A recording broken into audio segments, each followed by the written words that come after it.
This island looks like paradise, but beneath that canopy, 200,000 men disappeared. Not in a single battle, not in a single year.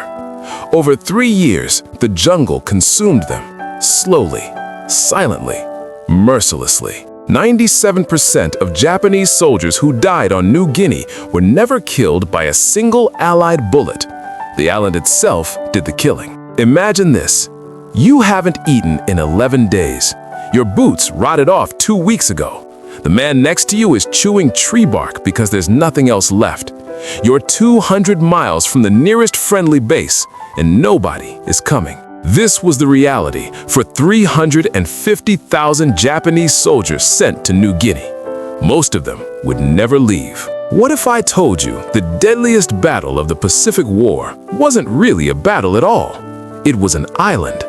And it didn't just defeat the Japanese army, it devoured it. By early 1942, Japan was on an unstoppable roll. They'd conquered Malaya, Singapore, the Dutch East Indies, and the Philippines in a matter of months. Their empire stretched across the Pacific like a tightening fist. But there was one problem. One continent stood between Japan and total dominance of the South Pacific: Australia. And the key to Australia was a massive, jungle-covered island sitting right above it: New Guinea, the second largest island on Earth. If Japan could take Port Moresby on New Guinea's southern coast, they could launch air raids on northern Australia, cut the supply lines between the United States and its allies, and potentially stage a full invasion.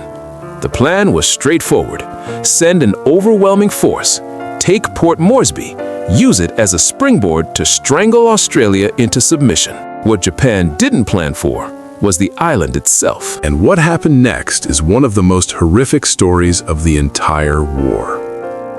On January 23, 1942, 5,300 Japanese Marines and soldiers stormed Rabaul at the northeastern tip of New Britain, the island chain just north of New Guinea. The small Australian garrison of 1,400 men was overwhelmed in hours. 160 of the captured Australians were butchered after they surrendered. Rabaul became Japan's fortress, a massive naval base, airfields, and the headquarters for all operations in the South Pacific.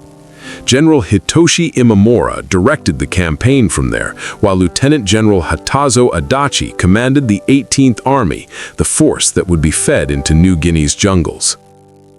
Japan tried to take Port Moresby by sea first, but in May 1942, the Battle of the Coral Sea turned the invasion fleet back, the first time a Japanese offensive had been stopped in the Pacific.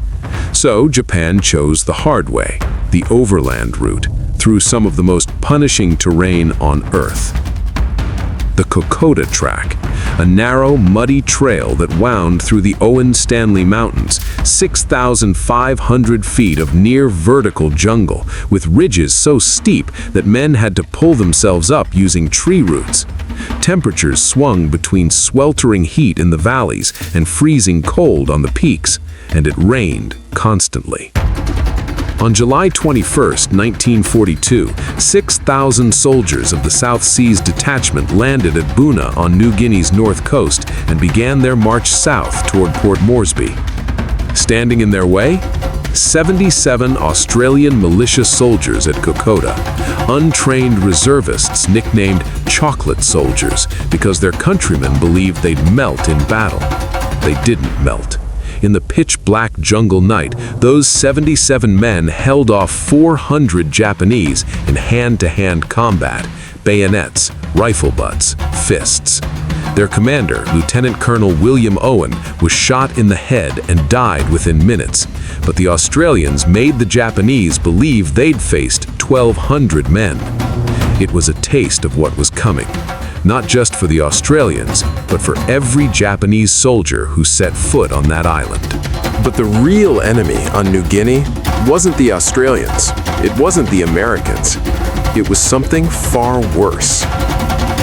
A journalist who walked the Kokoda Track described it like this: It is full of malaria, dysentery, scrub typhus, obscure diseases, full of crocodiles and snakes and bloated spiders, leeches, lice, mosquitoes. Its breath is poisonous. It stinks of rotten fungus and dead leaves turning softly liquid underfoot. Mold and mildew put their spongy paws over everything. At the end of the trail, the Japanese with knives and bullets. But the jungle enlists 1,000 enemies before this last enemy of all. The Japanese pushed south along the Kokoda Track through August and September 1942, getting within just 30 kilometers of Port Moresby. They could almost see their objective. But their supply lines had stretched to the breaking point. The jungle had swallowed their food convoys. Men who started the march with full rations were now eating tree bark, grass, anything they could find. And then the diseases hit. Malaria, dysentery, scrub typhus, tropical ulcers that ate through flesh to the bone. One Australian officer described seeing Japanese prisoners so wasted that their ribs looked like they'd burst through their skin. General Hori, commanding the Japanese advance, was ordered to halt. Tokyo had shifted resources to Guadalcanal, and New Guinea became a secondary priority. The advance stopped at Uribiwa, the high watermark of the Japanese push toward Australia. On September 26th, the Australians counterattacked. What they found on the retreat trail was horrifying. Thousands of Japanese soldiers, dead or dying, lining both sides of the track. Not from bullets, from starvation, from disease. Men too weak to lift a rifle, lying in the mud. General Hori himself drowned trying to cross a river during the retreat. As historian Samuel Eliot Morrison wrote, the Japanese retreat down the Kokoda Track had turned into a rout. Thousands perished from starvation and disease.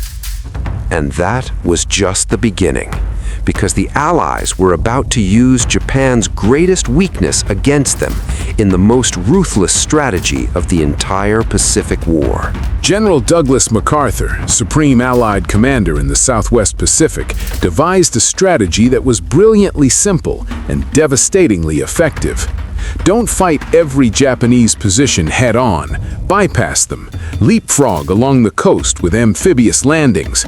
Cut off the Japanese from their supply ships and let the jungle do the rest.